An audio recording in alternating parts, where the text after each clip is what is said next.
Queremos dar um saludo a todos. Neste momento estamos dando início a um tema tão importante. Queremos dizer que estamos muito contentos. Aqui estamos um clima primaveril, já o frio já está diminuindo. Estamos muito agradecidos com Deus porque esta primavera temos muitos projetos. Assim, meus irmãos, que oremos por todo esto para que o Senhor nos dê a vida, nos dê a energia, a sabedoria, para que podamos levar adelante os interesses de seu reino. Assim que somos siervos del Deus Altíssimo, aqui estamos apenas para servir ao Senhor e invitamos a você que nos apoie, que nos ajude com todo este projeto. Bueno, meus irmãos, venimos a estudar a palavra de Deus. Estamos estudando na série sobre a fé de Jesus, Apocalipse 14, versículo 12. E hoje um tema muito importante, assim que los invitamos para que postremos-nos delante do Senhor para estudar sua palavra. Nos arrodillamos delante do Senhor com reverência. Padre amado que estás nos cielos, te damos toda a honra e glória, Senhor, e unimos nossa vida com os santos ángeles que te adoram, que te cantam alabanzas, Hosana, aleluia, glória ao Rei do Universo. Somos seres caídos, Senhor, somos seres pecadores, pero queremos renunciar ao mundo e ao pecado para consagrar-nos para servir a tus propósitos. Por isso rogamos a unção de tu Espírito, para que tu puedas reivindicar tu carácter, tu governo, tu nome, Senhor, tu santa lei em nós outros. Padre Santo, lava-nos em la sangre del Cordeiro, purifica-nos, e ao abrir tu palavra, abre nosso entendimento, dá-nos sabedoria, dá-nos, Senhor, a visão, como dijo Pablo, a visão celestial, para que podamos entender a missão que há para tu povo a esta hora. Guarda também nossos queridos, bendice tu povo, tu obra, Senhor. Tem misericórdia de aqueles que estão sofrendo abaixo de los escombros em este terremoto que houve agora em Turquia. Tem misericórdia de todos que estão em meio ao vale de la sombra de la muerte, que lhe escapa a vida entre os dedos. Senhor, tu eres o único que pode guardar-nos. Tem misericórdia, te lo pedimos agradecido todo em el nome sagrado de Jesus. Amém. Amém. Em um momento muito delicado, estamos mirando cada dia as notícias de los desastres naturais, de la violência que aumenta, a economia que se vai quebrando, toda el dominó que se vai uma coisa empurrando a outra. E de esta maneira, hermanos, vão venir muitos juízos em esta hora. Estamos apenas entrando em las gotas, ou como disse Mateus 24, 7 e 8, em los princípios de los dolores, guerras, rumores de guerras, pero todo esto, hermanos, es el principio de dolores. Bueno, mis hermanos, hoy un tema muy importante e por isso me hinco a orar, porque estamos tratando de temas solemnes. E eu pudiera dizer, hermanos, de que em este momento, lo mais importante de todo que estamos escuchando é o que vamos ler agora, mis hermanos, para esta geração. Por isso, mis hermanos, la última generación y la fe de Jesús. El tema de hoy, hermanos, la última generación y la fe de Jesús. Dice así el Santo Libro, capítulo 14 de Apocalipsis, un versículo muy conocido. Y podemos leer el versículo 6, pero lo que quiero leer es el versículo 7. Pero vamos a leer primero, como introducción, el versículo 6. Apocalipsis 14, 6. Dice, vi volar por el medio del cielo a otro ángel, que tenía el evangelio eterno para predicarlo a los moradores de la tierra, toda nación, tribu, lengua y pueblo. Versículo 7, diciendo a gran voz, temed a Dios y dadle gloria, porque la hora de su juicio ha llegado. Wow, qué tremendo, miren mis hermanos. Porque la hora de su juicio ha llegado, y adorad a aquel que hizo el cielo, la tierra y el mar y las fuentes de las aguas. Palabra del Señor. Queridos hermanos, en este momento estoy leyendo uno de los textos más solemnes de la palabra de Dios para esta generación. Cada habitante de la tierra, como leí el versículo 6, vamos tomar la decisión de adorar a Dios o de no adorar a Dios. Este capítulo 14, dice el libro Conflicto de los Siglos, es un capítulo de vida o muerte.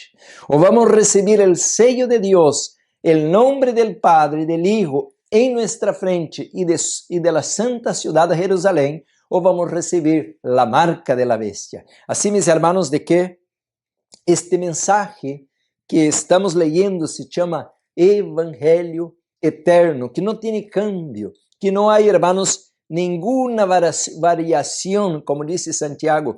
Este evangelio, como dice Malaquías, es dado por alguien que no cambia. Dios es el mismo. Por eso dice aquí el versículo 7, temed a Dios. Allá en Eclesiastés 12 dice lo mismo, mis hermanos. 14, 12, Eclesiastés dice, hermanos, lo mismo, temed a Dios. Ha llegado la hora de su juicio. Y ahora, mis hermanos, por tanto, dice que debemos en este momento tomar una decisión. Y la decisión es, la última generación tiene que adorar al Creador. Y de no hacerlo, vamos a estar, hermanos, en grandes problemas. Por eso esta serie, La Fe de Jesús, estamos rompiendo, mis hermanos, muchos tabús y predicando, mis hermanos, abiertamente sobre la justificación por la fe. Y no solamente, mis hermanos, que somos justificados o perdonados, pero Dios nos quiere llevar en esta última generación a una etapa mayor, más alta, a un peldaño superior, que es el proceso de la santificación. Por eso entonces, hermanos, el tema de hoy, la última generación y la fe de Jesús. Es porque esta última generación tiene un llamado distinto, diferente de aquellos, mis hermanos, que vivieron en tiempos pasados.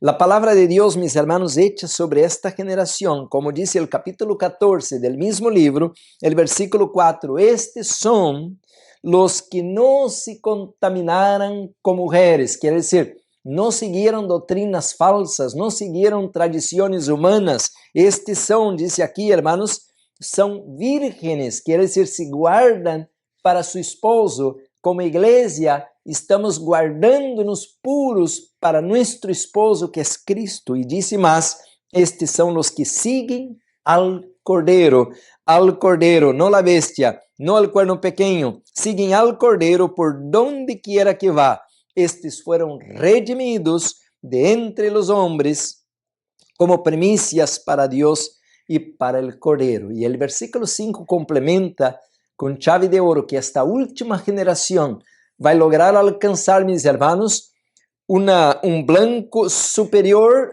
mayor de lo que alcanzaron las generaciones pasadas. Y dice así, Apocalipsis 14, 5, y en sus bocas no fue hallada mentira, pues son sin mancha delante del trono de Dios. Queridos hermanos, con esta introducción, yo quisiera, mis hermanos, entonces, arrancar diciendo de que en este momento tenemos que descubrir que Dios tiene un plan muy grande para nosotros, para esta última generación. Y por eso, hermanos, tenemos que orar para que Dios nos dé sabiduría del plan divino que el Señor tiene para esta congregación en ese tiempo del fin. Y esta congregación que digo es el remanente, el remanente.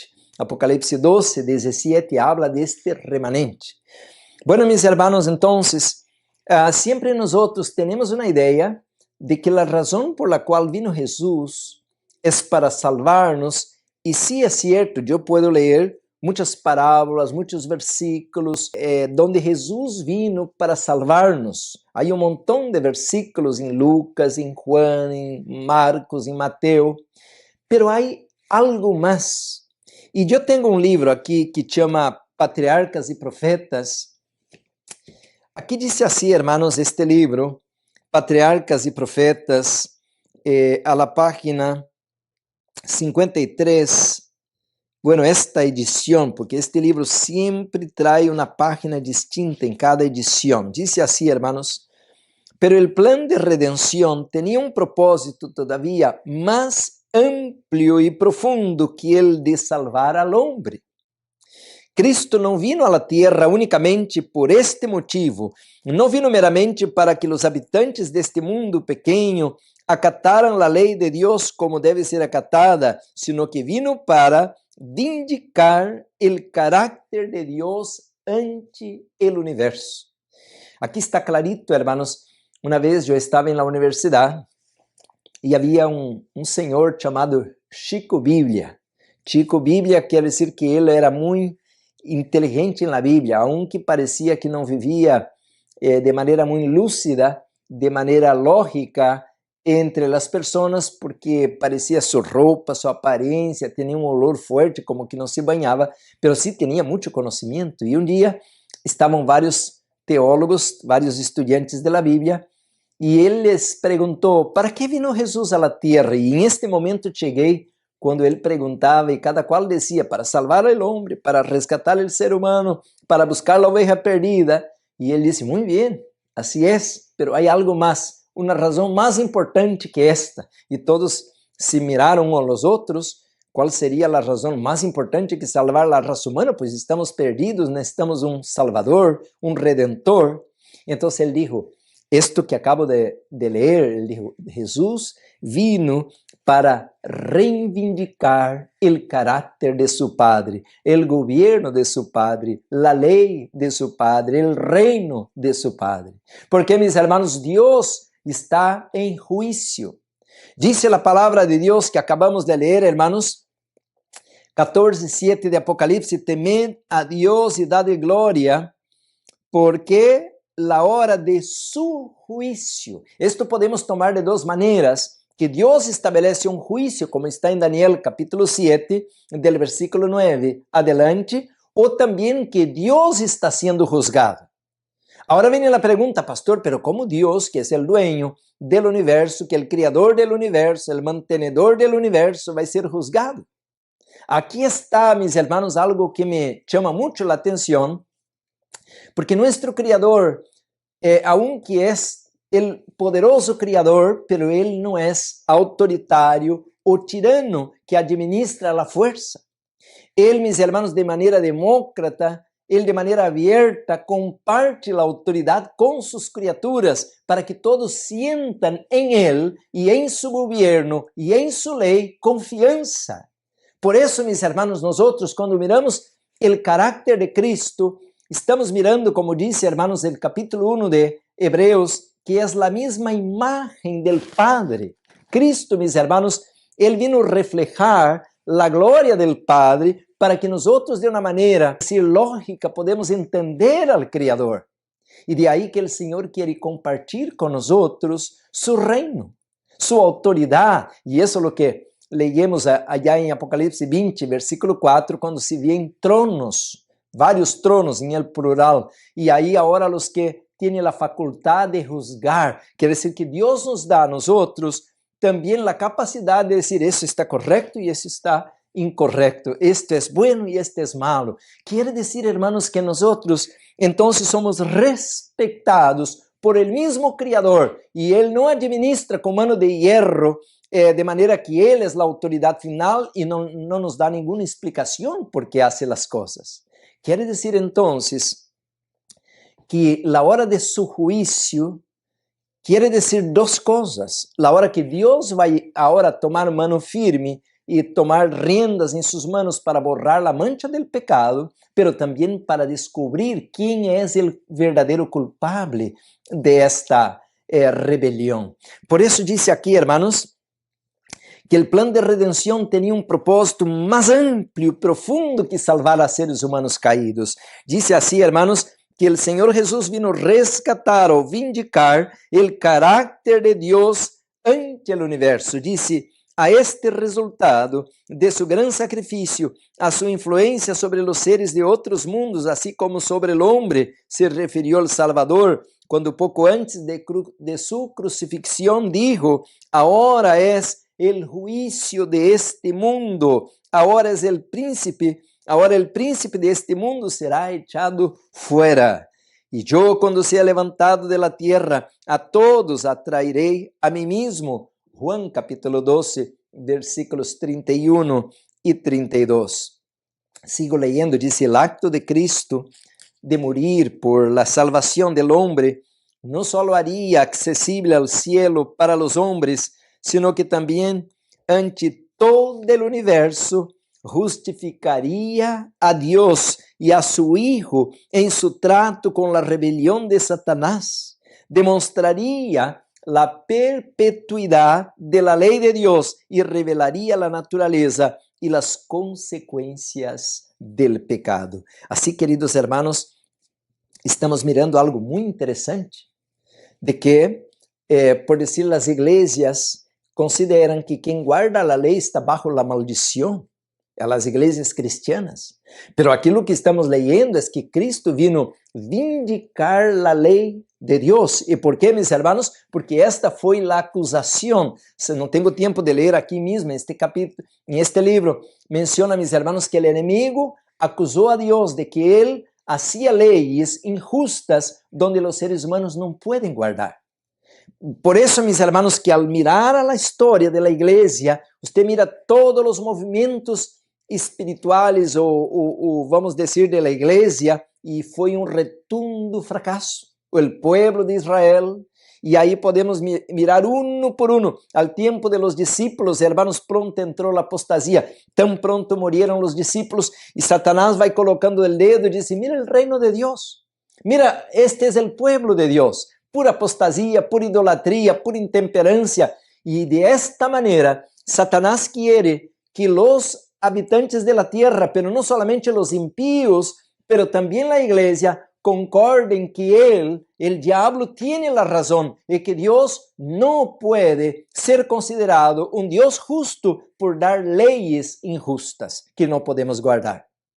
Por eso, mis hermanos, hay un versículo en la Biblia, un versículo tremendo que ahora me llama la atención en este contexto que estoy comentando con usted, al capítulo 8, versículo 13, dice así, Daniel 8:13, Daniel capítulo 8, versículo 13, dice así, entonces oí, porque primero al capítulo 8, versículo 2, dice, vi en visión, pero ahora ele escucha, no solamente ve, pero escucha, dice, entonces oí a un santo que hablaba, quiere decir un ser celestial, un ángel tal vez, dice, y otro de los santos preguntó a aquel que hablaba, ¿hasta cuándo durará la visión del continuo sacrificio y la prevaricación asoladora, entregando el santuario y el ejército para ser pisoteados? Quiere decir que viene la pregunta, hermanos, si Dios es el creador, si Dios es el que mantiene el universo, si Dios tiene todo el poder, ¿hasta cuándo va a permitir esto? ¿Hasta cuándo Dios va a permitir que su nombre sea deshonrado, que su nombre se venga al oprobio? ¿Hasta cuándo permite que su iglesia, porque en este momento, al momento en que Daniel está relatando su libro, Jerusalén está bajo escombros, y Jerusalén, mis hermanos, debía ser la luz del planeta, donde que el mundo todo, todos los paganos, todos los impíos, todos los idólatras, pudiesen ir a descubrir y aprender más del Creador del cielo, del mar y de la tierra. Pero en este momento la ciudad de Jerusalén está destruida. El pueblo de Dios, que deberían ser los santos, los sacerdotes, los levitas, los siervos del Dios Altísimo, están ahora, mis hermanos, cautivos, fueron llevados como esclavos. Por tanto, viene esta pregunta de Daniel 8:13, si Dios tiene todo el poder, si Dios él tiene el reino, el universo en sus manos, ¿hasta cuándo Él va a permitir todo esto? Por eso esta pregunta, hermanos, es muy importante. Y ahora viene la respuesta. El capítulo 8, versículo 14, es la columna vertebral de la batalla cósmica. Porque, mis hermanos, aquí está la profecía que indica que Dios no va a para siempre quedar en silencio. Indica, mis hermanos, que Dios se va a levantar, como dice Daniel 12:1, en aquel tiempo se levantará Miguel, y que Dios va a reivindicar su reino, y que Dios va a reivindicar su nombre, y que Dios va a reivindicar su gobierno. Y el versículo 14 dice, Daniel 8:14, y él dijo, hasta 2300 tardes y mañanas, luego el santuario será purificado. Hermanos, aquí tenemos un tema para muitos sermones, para muitas classes. Porque, mis hermanos, eu já he leído, página 53, Patriarcas e Profetas, que Cristo não vino apenas para salvar a raça humana. Claro que em el paquete também vamos dizer de Rai, e aí também recebemos a bendição, pero há um propósito maior, há um propósito cósmico por detrás da venida do Senhor, assumir tão grande risco de bajar, como disse Filipenses capítulo 2, versículo 1 hasta el 8, de ser Deus e agora transformar-se em um ser humano, e não somente um ser humano, pero um siervo, e não somente ser um siervo, pero ir a la muerte mais cruel e maldita que pudiera morir um ser humano. Então, qual é a razão? El Señor quiere limpiar el universo. Y no solamente, mis hermanos, salvar la raza humana, pero también reivindicar el reino, el carácter, el gobierno, la ley de su Padre. Queridos hermanos, aquí está el versículo más poderoso. Las iglesias no conocen, no predican, no enseñan, porque no entienden qué significa, primero, el santuario, y número 2, qué significa ser purificado. Esta palavra purificado, mis hermanos, significa reivindicado, limpio, significa reparado, alcança el verbo, mis hermanos, al original, toda esta compreensão. Portanto, não somente el santuário, pero todo el universo tiene que chegar a la conclusão que Deus es amor. E al ser amor, não é que Deus é buena gente, que vai poner a manito a mi ombro e dizer, vamos olvidar todo, a ver se empezamos outra vez. Não, é que em este juízo, em este tribunal, mis hermanos, se vai ser llevado a cabo uma série de estudos onde cada geração, cada família, cada persona será repassada em el juízo de Deus. Pero agora vem um ponto importante. Como adventistas, hermanos, todos sempre mencionamos este versículo para indicar o juízo investigador, e de aí, hermanos, que esto asusta a la gente e esto nos põe medo. Quando escuchamos a palavra juízo, la tomamos de maneira, vamos dizer assim, negativa, de maneira, mis hermanos, que esto é como algo em contra nós outros. Pero não, a la luz de las profecias, el juicio de Deus, hermanos, é algo positivo. ¿Por quê? Porque o nome de Deus tem que ser limpio. Pero no tanto, mis hermanos, queremos destacar el juicio, aunque está en evidencia el juicio de investigador, pero lo que queremos destacar es exactamente lo que dice el versículo, que el santuario será purificado. Esta, mis hermanos, es la palabra, porque purificado también puede ser usada la palabra vindicado. Vindicado, quer dizer que Jesús vai agora llevar a cabo, mis hermanos, uma obra de vindicação. E esta palavra, mis hermanos, é uma palavra muito importante, porque a la luz do livro de Levítico, al dia de Yom Puro, de expiação, esta palavra, mis hermanos, é a palavra clave.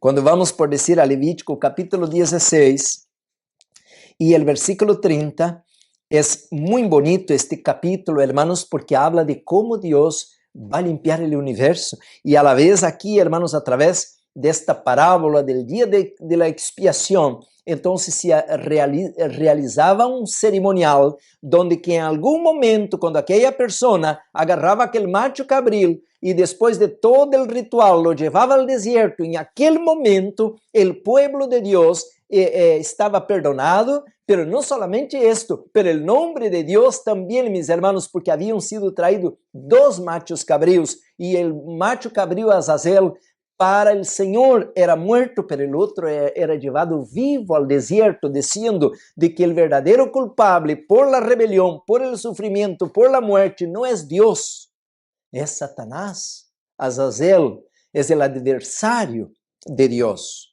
Por eso dice así el capítulo 16, versículo 30 de Levítico, dice así, hermanos, porque en este día, está hablando del día de expiación, porque en este día se hará expiación, mira, se hará expiación por vosotros y seréis limpios de todos vuestros pecados delante de Jehová. Miren, mis hermanos, entonces este versículo es súper poderoso, porque en este día, el día de expiación, era un día, mis hermanos, súper especial, porque, mis hermanos, era el día en que el pueblo de Dios debería ser encontrado limpio.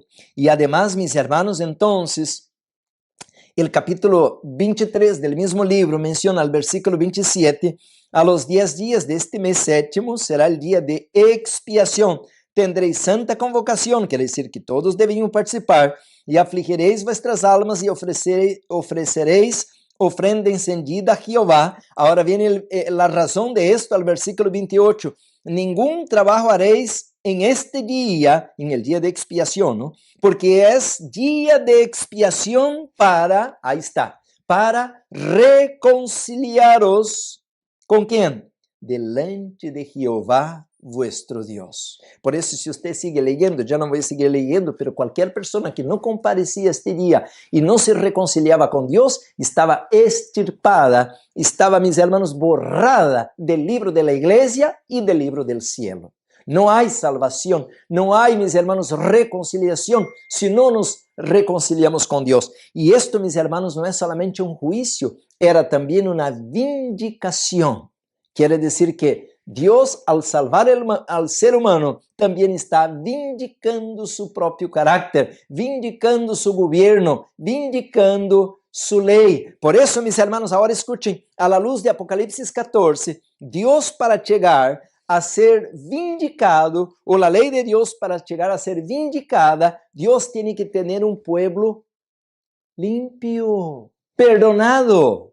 Por eso, al tema pasado, hermanos, si alguno no ha mirado, nosotros estamos colocando como es la perfección y la fe de Jesús. Y ahí estudiamos, hermanos, Mateo 5:48, 1 de Juan capítulo 3, versículo 12, 3, donde que nosotros debemos ser puros, santos, perfectos, pero no a la luz de la perfección para ganar un mérito delante de Dios. Mira, Señor, yo no estoy robando, no estoy adulterando, no. Nosotros estudiamos, hermanos, que este es un proceso donde Dios os agarra a la cantera de la vida, lleno de pecados, arrastrando una existencia miserable, con un corazón roto, manchado de negro. Pero Dios nos va limpiando, purificando y nos santificando. Pero esta obra es del Espíritu Santo. Como dice Filipenses 1:6, el que empezó buena obra en nosotros, la va a concluir. Pero ahora, ¿dónde viene nuestra participación? Estudiamos el tema pasado, que mi participación es decidir a quién voy a obedecer.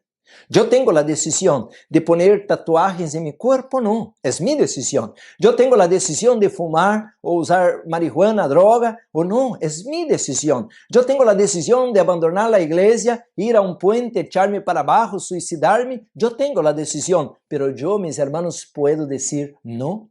Yo voy a amar a Dios, yo voy a servir a Dios, yo voy a reivindicar su nombre, yo voy a guardar sus mandamientos, yo voy a reflejar su carácter, porque esta es mi decisión. Pero yo entiendo que yo por mí mismo no lo puedo, pero yo tengo que entregar mi voluntad al Señor, y Él, al tomar mi voluntad, Él va a desarrollar los frutos del Espíritu en nosotros. Queridos hermanos, este tema es un tema solemne. Tengo abierto aquí este libro, hermanos, Conflicto de los Siglos, a la página 483 dice así: son los que por fe siguen a Jesús en su gran obra de expiación. Hermanos, siempre se habla de las obras de Jesús, la obra de los profetas, la obra de los patriarcas, la obra de los discípulos, pero aquí está hablando de su gran obra. No sé si me entiende la expresión. La mayor de su gran obra de expiación. Sigo leyendo. Quienes reciben los beneficios de la mediación por ellos, mientras que a los que rechazan la luz que pone a la vista este ministerio, no los beneficia. Dice ahí, hermanos, los judíos que rechazaron la luz concedida en el tiempo del primer advenimiento de Cristo y se negaron a creer en Él como Salvador del mundo, no podían ser perdonados por intermedio de Él. Quiere decir que, aunque estaban matando corderitos, pero no podían recibir el perdón.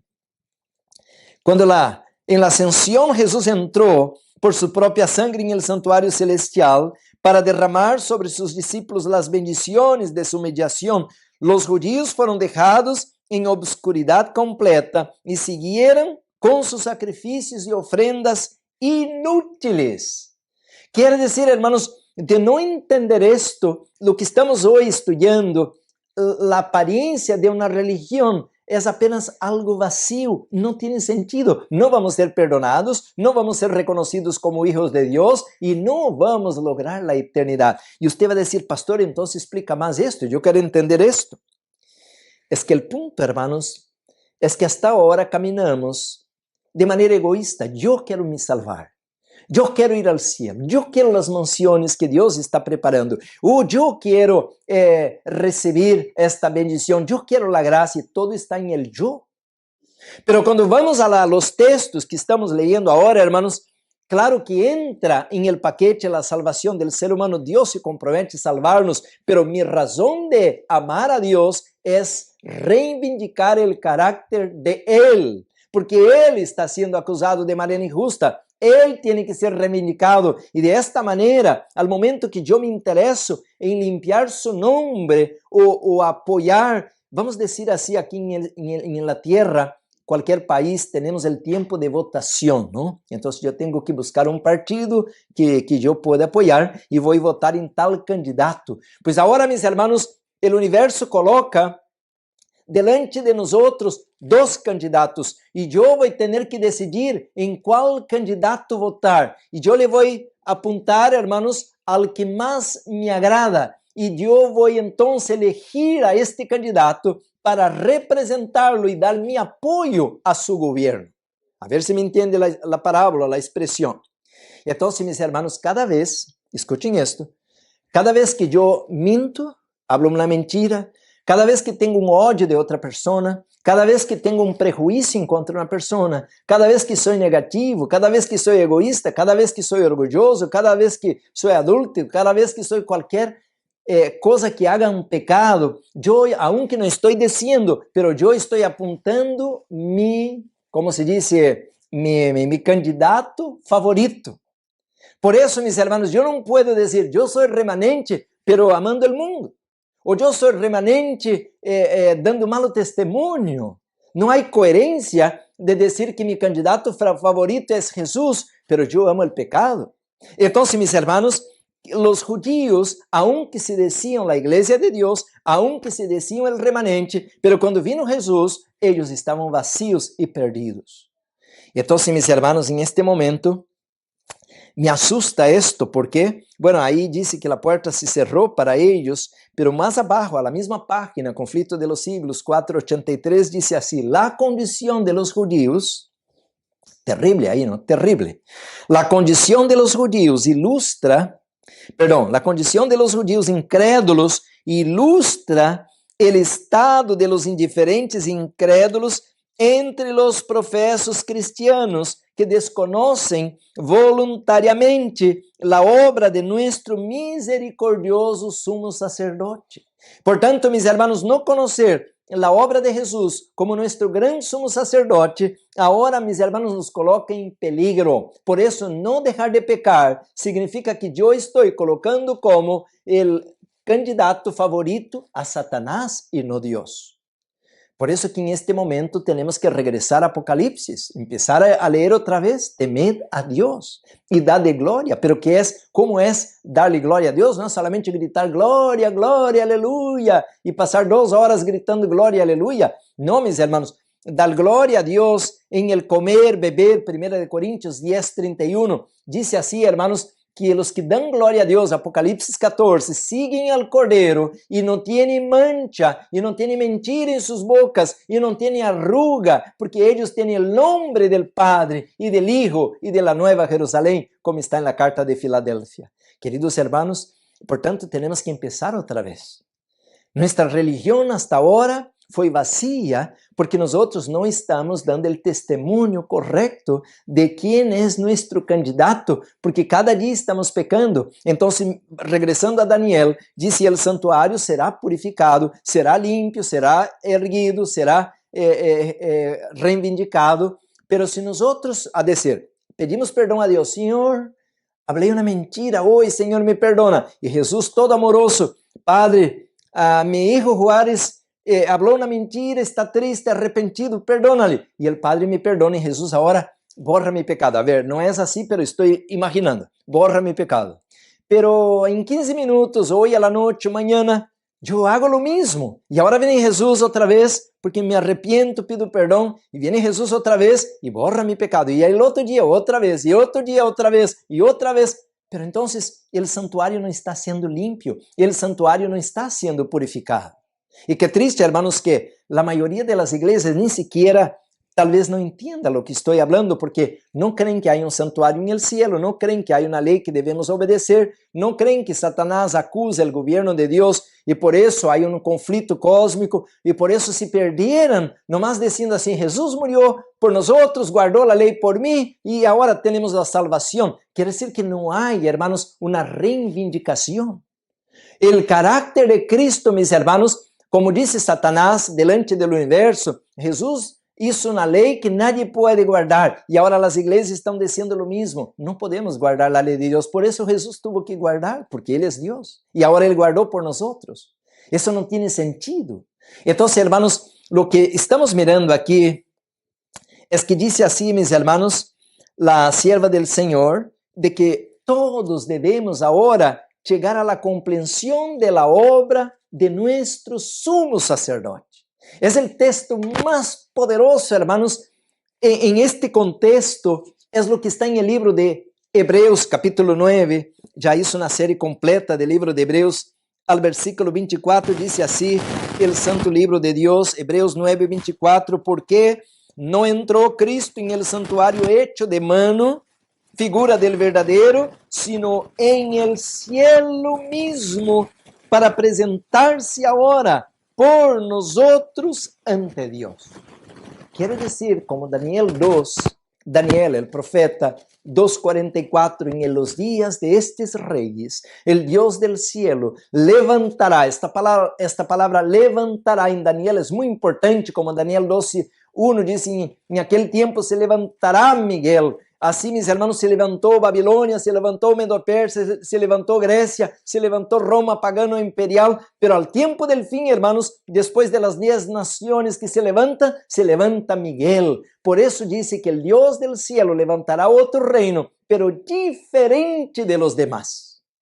¿Y por qué Daniel 2:44 dice un reino diferente? Porque este reino permanece para siempre. Aquellos reinos, Babilonia, Medo-Persia, Grecia, todos quedaron, hermanos, a la historia, en las páginas amarillas de la historia. Pero este reino, mis hermanos, va a permanecer para siempre. Por eso el libro de Apocalipsis es tan importante, porque en esta última generación, mis hermanos, Dios va a hacer una obra tremenda, porque Cristo ahora, como acabo de leer aquí en el libro de Hebreos 9:24, está delante del Padre intercediendo por nosotros, pero no solamente como miramos, hermanos, para salvar el ser humano, pero Jesús está, mis hermanos, haciendo un trabajo de reivindicación. Yo tengo aquí, mis hermanos, un libro, y estoy hablando tan rápido porque yo tengo tanta luz al respecto de este tema, mis hermanos. Dice así, La sierva del Señor, Conflicto de los siglos, página 351, en el sistema típico, 351, Conflicto de los siglos. En el sistema típico, que era sombra del sacrificio y del sacerdocio de Cristo, la purificación del santuario era el último servicio efectuado por el sumo sacerdote en el ciclo anual de su ministerio. Ahora escuchen, era el acto final. ¿Cómo era? Era el acto final de la obra de expiación, una remoción o apartamiento del pecado de Israel, y prefiguraba la obra final en el ministerio de nuestro sumo sacerdote en el cielo, en el acto de borrar los pecados de su pueblo, que están consignados en los libros celestiales. Este servicio envuelve una obra de investigación, una obra de juicio, y precede inmediatamente la venida de Cristo en las nubes del cielo con gran poder y gloria, pues cuando Él venga, la causa de cada uno habrá sido fallada. Jesús dice, mi galardón está conmigo para dar la recompensa a cada uno según sea su obra. Esta obra de juicio que precede inmediatamente el segundo advenimiento es la que se anuncia en la primer mensaje angélico de Apocalipse 14:7. Ya leemos, ¿no? Temed a Dios y dadle gloria, porque ha llegado la hora de su juicio. Queridos hermanos, por tanto, en este momento nosotros tenemos que reconsiderar este tema. ¿Por qué, mis hermanos? En este momento el Señor está para realizar una obra que no tenemos conocimiento. Y yo le voy a decir que estoy hablando como pastor, yo no soy un laico, yo tengo, mis hermanos, un currículum de pastor y digo otra vez, le voy a hablar ahora de una obra que no tenemos conocimiento. Y usted va a decir, pastor, pero ¿los pastores no conocen esta obra? Bueno, lo que le voy a hablar ahora, escuchen bien esto, hermanos, es doctrina adventista, no es algo que inventé o que alguien por ahí ayer escribió un artículo y yo leí y dije, ay, qué bonito, no. Lo que voy a leer ahora, hermanos, es un libro llamado El Santuario y su Servicio. Este libro, hermanos, está disponible en internet, usted puede comprarlo, es un libro antiquísimo, tal vez más de 50 años, es doctrina adventista, pero este pastor Andreasen no inventó esta doctrina él mismo al escribir este libro. Él, mis hermanos, seguro que escuchó los temas de Jones y Wagner, que hablaron mucho en 1888 adelante sobre la justificación por la fe y de la obra de la última generación. Pero más que todo, entiendo que el pastor Andreasen, en este capítulo, él, mis hermanos, escuchó mucho de los temas de la hermana White y por eso escribió esto. En otro tema quiero colocar esto porque ya he hablado de manera rápida cuál es la contribución del adventismo de manera más directa o específica de la hermana White para el cristianismo. Y nosotros, hermanos, siempre pensamos, oh, la hermana White, ella nos trajo la doctrina del sábado. No, no es cierto. El sábado, hermanos, los bautistas ya lo guardaban. Entonces, oh, la hermana White nos trajo la doctrina del bautismo de los adultos, no podemos bautizar niños. No, también los bautistas ya tenían esta doctrina. Y de ahí, hermanos, podríamos enumerar dónde están los muertos, la alimentación, un montón de doctrinas. La hermana White no es la persona que nos trajo esta luz. Entonces usted va a decir, entonces, pastor, porque es una profetisa, ¿cuál es la contribución de ella? En otro tiempo, hermanos, que voy a dar ese tema, voy a leer la introducción de este libro, El conflicto de los siglos, pero si usted ya puede ir adelantando, lea toda la introducción del conflicto de los siglos y usted va a mirar que la contribución del Espíritu de Profecía para el cristianismo es la visión cósmica del conflicto entre el bien y el mal. Claro que incluye el sábado, la ley, la alimentación, incluye el lugar santísimo, el santuario, el mensaje de los tres ángeles, pero la gran contribución del Espíritu de Profecía es la visión cósmica, la guerra que va, hermanos, en este planeta ya por 6.000 años. Por este capítulo que le voy a comentar ahora de este libro, que es El Santuario y sus Servicios, ahí está, hermanos, el pastor Andreasen hablando algo que eso está más de 50 años, no sé exactamente en qué año fue escrito este libro, pero es doctrina de pioneros. Ahora voy a leer con ustedes. La última generación va allá al final del capítulo, si usted ya lo tiene, y es la página 241. Dice así, hermanos, estoy leyendo literalmente el libro, el capítulo La última generación, que es ahí al final del libro. Dice así: la demostración final de lo que el Evangelio puede hacer en la humanidad y en favor de ella todavía está en el futuro. Cristo mostró el camino, tomó un cuerpo humano y en este cuerpo demostró el poder de Dios. Los hombres han de seguir su ejemplo y probar que lo que Dios hizo en Cristo puede hacerlo en todo ser humano que se somete a Él. El mundo aguarda esta demostración. Romanos 8, 19. Y cuando se haya realizado esta demostración, vendrá el fin. Dios habrá cumplido su plan, habrá demostrado que Él es veraz o verdadero, ¿no? Y Satanás mentiroso. Su gobierno estará reivindicado. Por tanto, mis hermanos, esta era la visión de los pioneros que todavía Dios vaya a hacer una obra tan grande en la última generación. Ahí está bien claro, hermanos, y eso está al futuro, dice el pastor Andreas en su libro, hermanos, este libro sobre el santuario y su servicio. Por tanto, Apocalipse 14, hermanos, es un mensaje para mí, para usted ahora.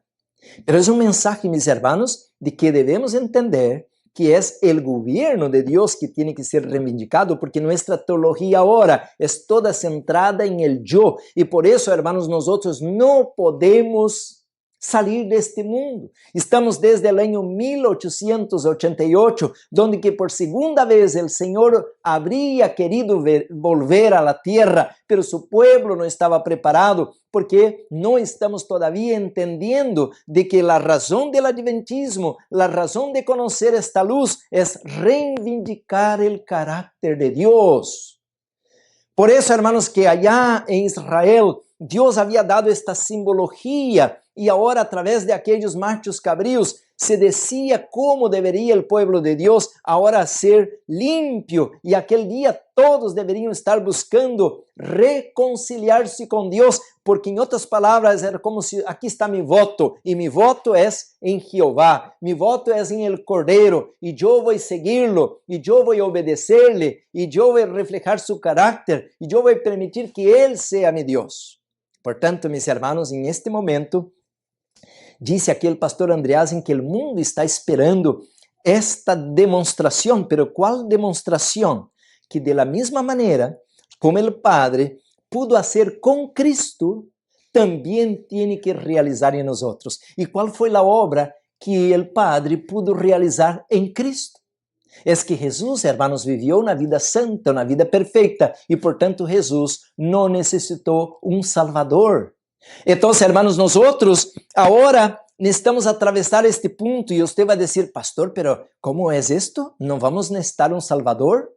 Bueno, aquí hay un punto muy delicado. Claro que yo entiendo que Cristo es la puerta del cielo y nunca voy a predicar nada distinto. Pero lo que entiendo, hermanos, es que va a haber un momento en que nosotros vamos a tener que atravesar un momento sin intercesor.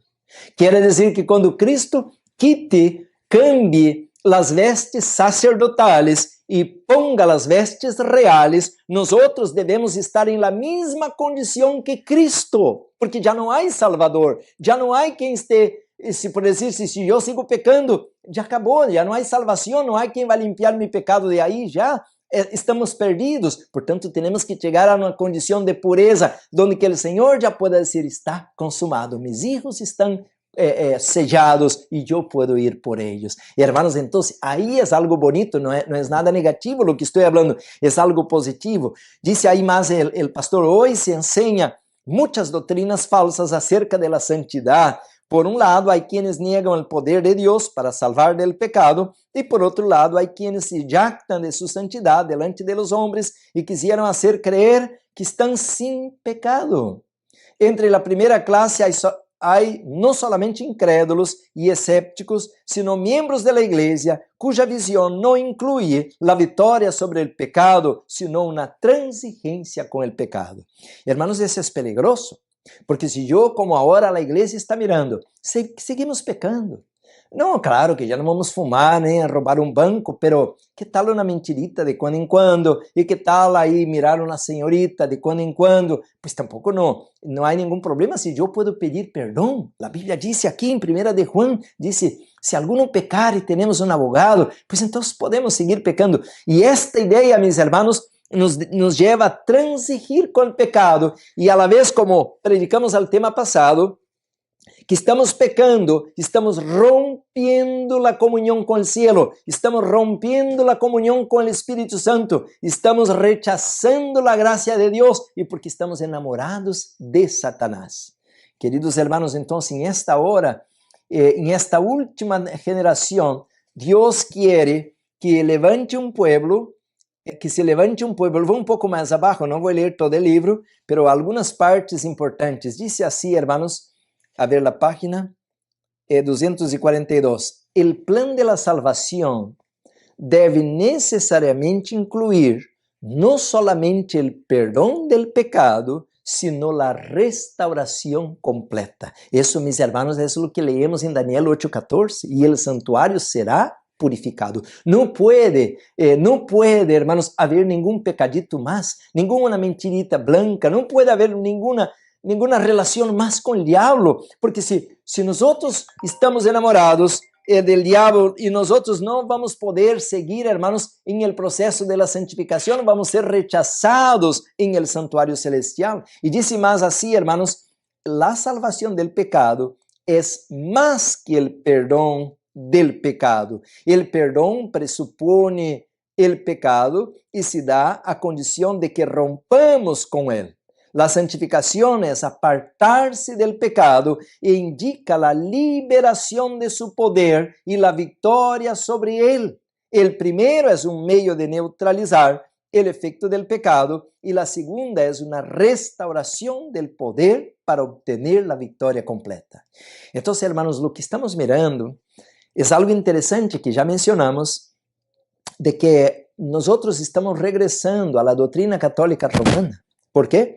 Porque, como decía San Agustín, tenemos una naturaleza original pecaminosa. Quiere decir, yo nací, hasta usa la Biblia, el capítulo 51, versículo 5 de Salmos, en pecado me concebió mi madre. Quiere decir, yo nací en pecado y si nací como una serpiente, yo no puedo ser una paloma, yo soy una serpiente. Si soy un escorpión, pues yo no soy como un cordero, yo soy un escorpión. Y en esta lógica, nosotros, aunque somos cristianos ahora, pero todavía somos pecadores, todavía tenemos una naturaleza pecaminosa y conforme San Agustín, ahora por eso tenemos que bautizar los bebés, porque el bebé si no se bautiza y muere está perdido, entonces tiene que rápido bautizar a la criatura, aunque no entiende nada. Por eso el catolicismo bautiza a los bebés. Pero eso no tiene sentido en la Biblia, porque el pecado en la Biblia, mis hermanos, la única descripción, ya estudiamos esto mucho, 1 de Juan 3:4, es transgresión de la ley. Y el libro de Santiago, capítulo 1, versículo 14 y 15, dice, hermanos, que tenemos una naturaleza pecaminosa, una naturaleza que es concupiscencia, que me inclina al pecado. Pero si ella no es acariciada, si no es obedecida, no va a generar la luz del pecado. Por tanto, hermanos, el pecado en la Biblia es una decisión. Es una decisión. ¿Por qué? Romanos 8, no voy a regresar a este punto, pero dice que Dios condenó el pecado en la carne. Porque ahora Jesús, hermanos, se hizo pecado por nosotros. Quiere decir, Él vino a romper esta naturaleza carnal y poner en nosotros una naturaleza espiritual. Y de ahí, hermanos, que tenemos que entender que el Señor quiere perdonar mis pecados y número 2, quiere borrar mis pecados. ¿Y cuál es la diferencia de uno para el otro? El otro tema, a ver si me da tiempo.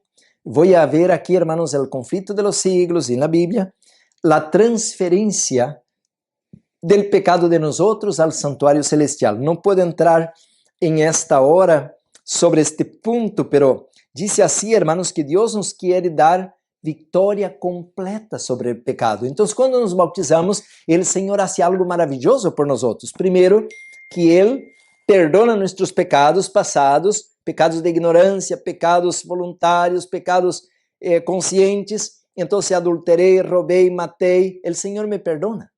Pero Dios ahora también, aparte de querer de perdonar mis pecados pasados, Él quiere darme el poder del Espíritu Santo para que de aquí adelante yo pueda seguir victorioso y no regresar a los pecados que yo fui perdonado. ¿Me entiende? Entonces, por decir, yo fumaba y yo entonces un día conocí la palabra y entendí que la gracia de Cristo puede darme poder para dejar de fumar, poder para dejar de tomar alcohol, poder de hacer inmoralidad. Yo era gay, yo era mentiroso, yo era ladrón, yo era bandido, yo era malhumorado, pero Dios me cambió, me transformó y Él me perdonó y me dio el poder para no seguir a la misma conducta que tenía antes. Entonces ahora, hermanos, dice 2 de Corintios 5:17, el que está en Cristo es nueva criatura, porque Dios le va colocando em harmonia com seu governo, com sua vontade, com sua lei, e eu já não vivo conforme a los mandamentos ou vontade de Satanás. Por isso, Deus nos quer nos dar uma vitória completa.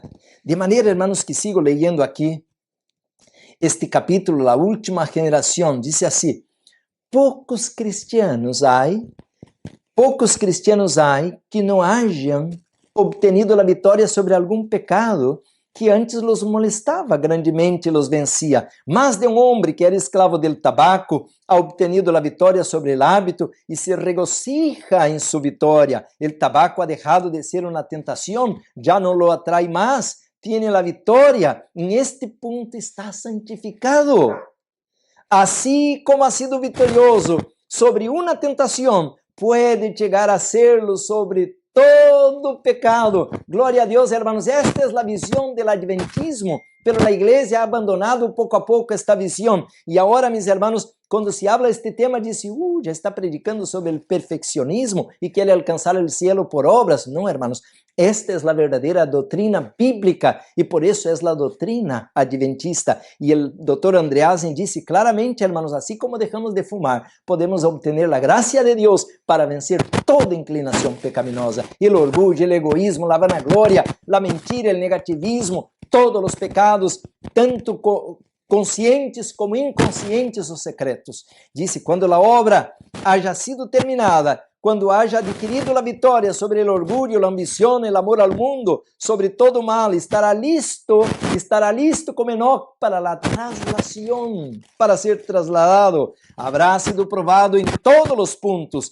El maligno habrá venido e não habrá achado nada. Satanás não tendrá más tentações para ele, las habrá vencido todas, se destacará sem falta, aún delante del trono de Deus. Esto pondrá su sello sobre ele, estará salvo e sano. Deus habrá terminado su obra en él. La demostración de lo que Deus pode hacer con la humanidad estará completa.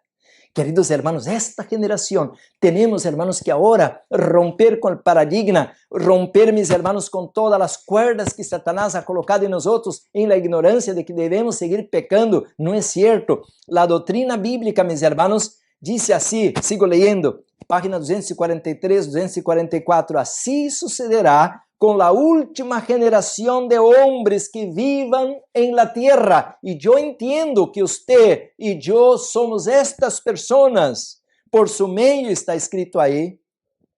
Dios hará la demostración final de lo que puede hacer con la humanidad. Tomará los más débiles de los débiles, aquellos que llevan todos los pecados de sus antepassados, e em ellos mostrará su poder. Estarão sujeitos a toda tentação, pero não cederão. Demonstrarão que é possível vivir sem pecar, es decir, que harão a demonstração que o mundo ha estado esperando e para a qual Deus ha estado haciendo os preparativos. Será evidente para todos que o Evangelho pode realmente salvar hasta lo sumo. Deus será achado veraz em seus dichos. Queridos hermanos, entonces, leiam todo este capítulo, está maravilhoso este capítulo. Por anos e por anos este capítulo está guardado. A igreja não está estudando este temário, não conhece esta doutrina. E agora, meus irmãos, imaginem 6.000 anos de pecado e Satanás mostrando a Deus, mostrando a los ángeles, mostrando a los habitantes del universo, dizendo: mira a tierra, mira o pueblo de Deus,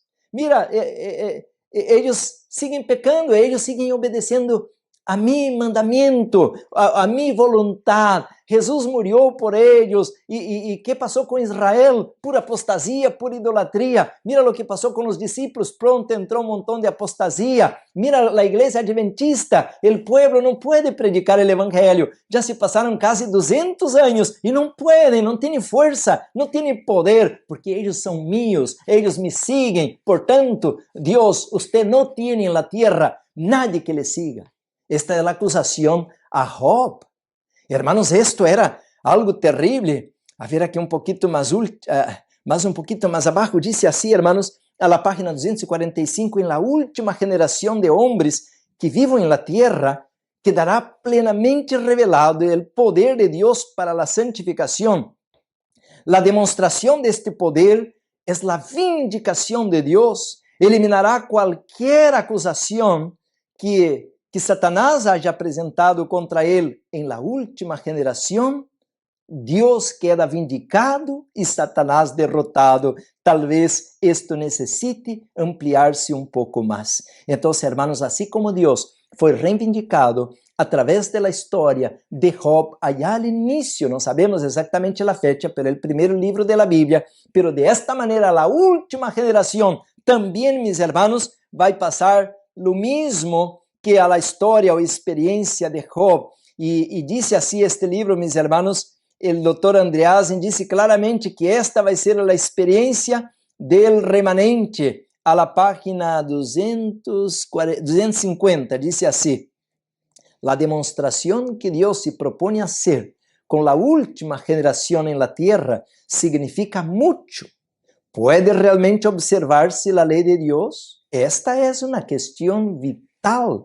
Muchos negarán que se puede hacer, otros dirán volublemente que puede hacerse. Cuando se considera toda la cuestión de la observancia de los mandamientos de Dios, el probable asume grandes proporciones. Un poco más abajo dice, sin embargo, es la tarea que Dios se ha propuesto y que Él espera realizar. Cuando Satanás lance la declaración y el desafío, nadie puede guardar la ley, es imposible. Si hay alguno que pueda hacerlo o que lo haya hecho, demuéstrame. ¿Dónde están los que guardan los mandamientos? Y Dios contestará tranquilamente, aquí está la paciencia de los santos, aquí están los que guardan los mandamientos de Dios y la fe de Jesús. Apocalipsis capítulo 14, versículo 12. Y a la página 250 abajo dice, cuando Dios ordena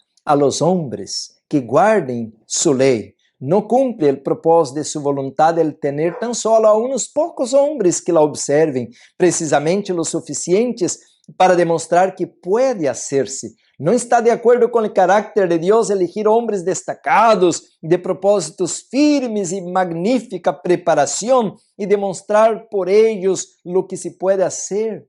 Está mucho más en armonía con su plan, hacer tales sus requerimientos que aún los más débiles no necesitan fracasar, de manera que nadie puede decir jamás que Dios pide lo que solamente unos pocos puede hacer. Por esta razón, Dios ha reservado su mayor demostración para la última generación. Esta generación lleva los resultados de pecados acumulados. Si los hay débiles, son los miembros de esta generación. Si hay quienes sufren de las tendencias heredadas, son ellos. Si algunos tienen excusa por cualquier debilidad, son ellos. Sí, por lo tanto, estos pueden guardar los mandamientos. Nadie de ninguna otra generación tiene excusa por no haberlo hecho.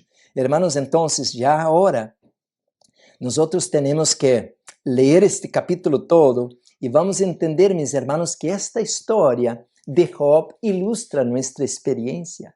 Porque si Job venció, hermanos, allá también nosotros podemos vencer, aunque no vamos a entender todo, aunque vamos a tener que ser masacrados, pero el Señor nos está preparando para esta hora. Y el doctor Andreasen menciona esto, dice, el caso de Job, a la página 254, el caso de Job está registrado con un propósito. Además de su historicidad, creemos que tiene también un significado más amplio. Los hijos de Dios que viven en los últimos días pasarán por una experiencia similar a la de Job. Serán probados como él fue. Serán privados de todo apoyo humano. Satanás tendrá permiso para atormentarlos. Además de esto, el Espíritu de Dios se retirará de la tierra y será eliminada la protección de los gobiernos terrenales. El pueblo de Dios quedará solo para pelear contra las potestades de las tinieblas. Estará perplejo como Job, pero como él se mantendrá firme en su integridad. Hermanos, escuchen las palabras. En la última generación, Dios quedará vindicado. En el remanente, Satanás encontrará su derrota. La acusación de que la ley no puede ser observada quedará plenamente refutada. Dios producirá no solamente una o dos personas que observen los mandamientos, sus mandamientos, sino un grupo entero llamado el de los 144,000. Ellos reflejarán plenamente la imagen de Dios, desmentirán la acusación de Satanás contra el gobierno del cielo. Queridos hermanos, hoy entendí que yo no tengo que centrarme en mí mismo. Queridos hermanos, yo le hago una pregunta. ¿Cuál es nuestra motivación para ir al cielo? Ay, el Señor me prometió vida eterna. Ay, el Señor me prometió una mansión. O el Señor me prometió quitar mis dolores. El Señor prometió salvar mi familia. Ah, el Señor prometió me hacer muy rico. El Señor me prometió que siempre voy a tener salud. Todo esto está centrado en el yo quiero, yo necesito, yo tengo que tener esto. Por tanto, mis hermanos, ahora Dios está llamando un remanente que a pesar que no haya promesa, a pesar que venga la tortura, que venga la corona de espinas, que venga la tribulación, pero nosotros queremos reivindicar su carácter. Queremos, hermanos, decir al universo, yo no quiero pecar porque yo entiendo que mi Dios tiene un plan para que su reino sea establecido con personas santas, perfectas, puras y santas. Y entonces, hermanos, se va a cumplir lo que estamos leyendo. Dice así a la página 255, tenemos pues una escena de juicio. Está en juego el gobierno de Dios. Satanás es el acusador. Dios mismo es el acusado. Ha sido acusado de injusticia, de requerir que sus criaturas hagan lo que no pueden hacer y de castigarlas, sin embargo, por no hacerlo. La ley es el punto específico del ataque, pero siendo la ley simplemente un transunto del carácter de Dios, son Dios y su carácter los que están en tela de juicio. Por eso, mis hermanos, ahora Dios está llamando un remanente para levantar esta bandera. Y ahora, hermanos, a la página 257, el último texto dice, en la última generación, Dios da la demostración final de que los hombres pueden observar la ley de Dios y que pueden vivir sin pecar. Dios no deja sin hacer nada que pueda completar la demostración. La única limitación que impone a Satanás es que no puede matar a los santos de Dios. Puede tentarlos, puede acosarlos y amenazarlos, y él hace cuanto puede, pero fracasa. No puede hacerlos pecar. Resisten a la prueba y Dios pone su sello sobre ellos. Queridos hermanos, cerramos con chave de oro este temario, mis hermanos, que Dios, Él va a reivindicar su nombre, su carácter, su ley, su gobierno en nosotros. Y de ahí que en el paquete somos salvos. Por eso, hermanos, ahora nosotros tenemos que contemplar a Cristo para que podamos ser cambiados, transformados de la imagen, de la depravación de Satanás, de la inmoralidad, de la rebelión del enemigo, a la pureza y santificación de nuestro Redentor. Qué hermoso tema, mis hermanos. Por eso dice la Biblia que el santuario será purificado. Cuando un santo preguntaba a otro, ¿hasta cuándo que Dios va a permitir todo esto? El mundo está puro escombro, el mundo está puro enfermedad, puro sufrimiento. Y si Dios tiene tanto poder, ¿por qué permite? ¿Hasta cuándo? Y la respuesta, hermanos, el tiempo señalado, Dios reivindicará su nombre, vindicará su ley. Dios va en el plan a la vez salvar el ser humano. Querido hermano, querida hermana, hoy Dios me está llamando. Temed a Dios y dadle gloria, porque es llegada la hora de su juicio, y adorad a aquel que hizo el cielo, el mar, la tierra y todas las cosas que en ellos hay. Te invito, mi hermano, mi hermana, hoy a venir al Señor. Él va a hacer una obra en su corazón, Él va a hacer una obra en su vida. El Señor, mis hermanos, contempla a cada habitante de la tierra. Delante de sus ojos no escapa ni una hoja que cae de un árbol. Él tiene todo em suas manos, pero a su momento Él vai exaltar a los caídos, Él vai levantar a los quebrantados, Él vai, hermanos, completar aquella obra que Él empezó en nosotros. ¿Quiere venir a Jesús?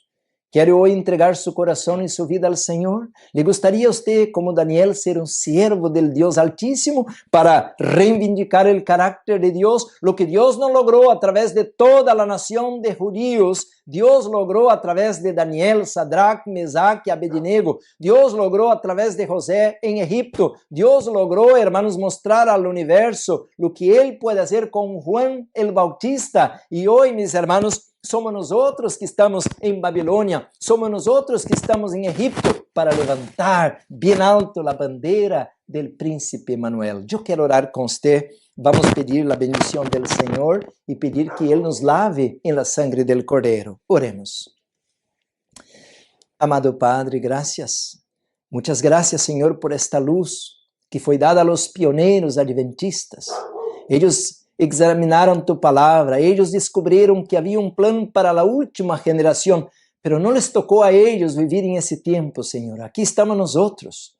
Estamos ya mirando, Señor, el principio de los dolores de que Él habla el Señor Jesucristo para el tiempo del fin. Ya estamos mirando las gotas de la ira divina, Señor. ¿Qué más hace falta? Resplandece en nosotros tu carácter. Rompe, Señor, la dureza de nuestro corazón y pon la ley celestial, la ley del gobierno del universo en nuestra vida, Señor. Bendice nuestras familias. Oramos por nuestros hijos, por nuestros queridos. Oramos por tu iglesia. Pedimos por los ministros, Señor. Levanta tu obra, exalta tu nombre, exalta tu poder, Señor. Glorifica tu nombre y permita que pronto podamos adentrar a la patria celestial, a la nueva Jerusalén y con los ángeles y las criaturas del universo, dar para toda la eternidad honra y gloria al nombre del Rey de Reyes y Señor de Señores. Bendícenos, Señor, y prepáranos para tu reino, para tu venida. Te lo pedimos todo por Jesús, a quien damos toda la honra y gloria.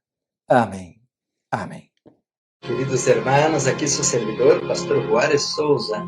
Queremos invitar a usted que nos ayude a pasar la voz sobre la importancia de este canal, donde estamos estudiando los libros proféticos por excelencia como Daniel y Apocalipsis. Estamos estudiando, mis hermanos, sobre cómo preparar un pueblo para la venida del Señor. Apocalipsis 6, 17 dice, porque llegó el gran día de la ira del Cordero, ¿y quién podrá sostenerse en pie? Así que la Biblia menciona sobre la importancia de preparar los 144,000. Estamos predicando sobre la verdad presente, los pilares de la fe, la plataforma de la verdad, el santuario, el juicio investigador, el santo sábado, la reforma pro salud, la obra médico-misionera. Invita, mis hermanos, a tus amistades, tus familiares, tus colegas de trabajo, para que juntos, como dice Amós, capítulo 4, versículo 12, prepárate para encontrarte